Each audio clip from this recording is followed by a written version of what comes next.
மாணவர்களிடம் நிதி சேகரிக்க கூடாது என இறுக்கமான சுற்றறிக்கை உள்ளபோதும் பெற்றோர் அல்லது பழைய மாணவர் சங்கங்களின் பேரில் மறைமுகமாக நிதி அறவிடப்படுவதாக தகவல்கள் கிடைக்கின்றன.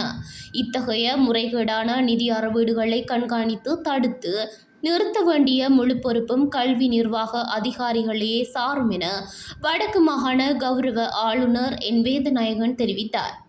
வடக்கு மாகாணத்தில் பணியாற்றும் இலங்கை கல்வி நிர்வாக சேவை அதிகாரிகளுடனான விசேட கலந்துரையாடல் இன்று செவ்வாய்க்கிழமை 10ஆம் தேதி வடக்கு மாகாண பிரதம செயலாளர் அலுவலக கேட்போர் கூடத்தில் நடைபெற்றது.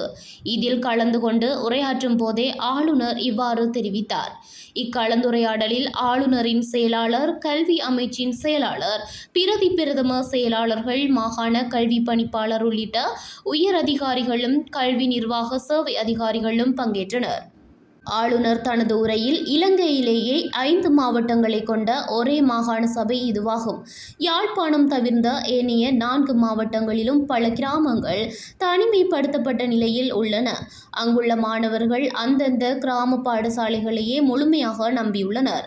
இலங்கை கல்வி நிர்வாக சேவை அதிகாரிகளான நீங்கள் அலுவலகங்களுக்குள் முடங்கியிருக்காது அடிக்கடி களத்தரிசிப்பு மேற்கொள்ள வேண்டும். பாடசாலைகளின் பௌதிக மற்றும் மனிதவள குறைபாடுகளை நேரில் கண்டு எமது நிதி ஒதுக்கீடுகளூடாக அவற்றை நிவர்த்தி செய்ய நடவடிக்கை எடுக்க வேண்டும். வறுமை காரணமாக எந்த ஒரு மாணவனும் கல்வியை இடைநிறுத்தும் நிலை ஏற்படக்கூடாது. அமைச்சின் சுற்றறிக்கையும் மீறி பாடசாலை நிர்வாகங்கள் நிதி அறவீட்டுக்கு புதிய வழிகளை கையாள்கின்றன. பெற்றோரின் பெயரிலோ பழைய மாணவர் சங்கங்களின் பெயரிலோ அல்லது வெளிநாடுகளிலிருந்தோ நிதிகள் பெறப்படுகின்றன. யாழ்ப்பாண நகர பாடசாலைகள் சிலவற்றில் கூட பெற்றோரிடம் பணம் கோரப்பட்டதாக தகவல்கள் உள்ளன.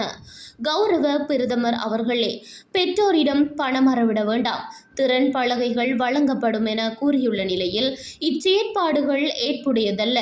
இவ்வாறு பெறப்படும் நிதிகளுக்கு உரிய கணக்கறிக்கைகளோ வெளிப்படைத்தன்மையோ இல்லை. நன்கொடையாக பெறப்படும் பொருட்கள் பாடசாலை இருப்பு பதிவேட்டில் பதியப்படுவதில்லை. களத்தரிசிப்புகளின் போது இவற்றை கண்காணித்து உடனடி நடவடிக்கை எடுக்க வேண்டும். அதிபர்கள், ஆசிரியர்கள் மீதான ஒழுக்காற்று விசாரணைகள் வருடக்கணக்கில் இழுத்தடிக்கப்படுவதால் அவர்கள் ஓய்வூதியம் பெற முடியாத நிலை உள்ளது. விசாரணைகளை உரிய காலத்தில் நிறைவு செய்ய வேண்டும். அதேவேளை எதிர்காலத்தில் பதவி உயர்வுகள் வழங்கப்படும் போது வெறும் பணிமூப்பு மட்டுமன்றி திறமையையும் அடிப்படையாக கொண்டே முன்னுரிமை வழங்கப்படும் என்றார்.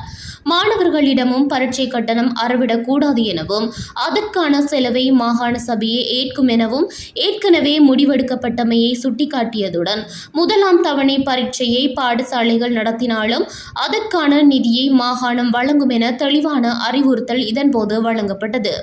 பரீட்சை வினாத்தாள்களை தயாரிக்கும் ஆசிரியர்களுக்கான கொடுப்பனவு இதுவரை வழங்கப்படாத நிலை சுட்டிக்காட்டப்பட்டது. இதனை வழங்குவது தொடர்பில் ஆளுநர் சாதகமான சமிஞையை வெளியிட்டார்.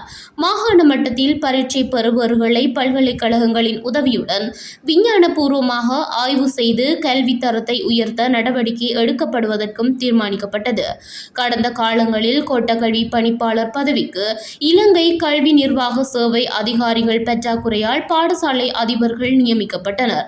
தற்போது இலங்கை கல்வி நிர்வாக சேவை அதிகாரிகளே இப்பதவிகளுக்கு நியமிக்கப்பட்டு வருவதாக கல்வி அமைச்சின் செயலாளர் எம். பேட்ரிக் நிரஞ்சன் தெரிவித்தார். பதில் கடமைக்காக வேறு நிலையங்களுக்கு நியமிக்கப்படும் அதிகாரிகளுக்குரிய கொடுப்பனவு வழங்கப்படும் என கலந்துரையாடலின் போது உறுதி வழங்கப்பட்டது.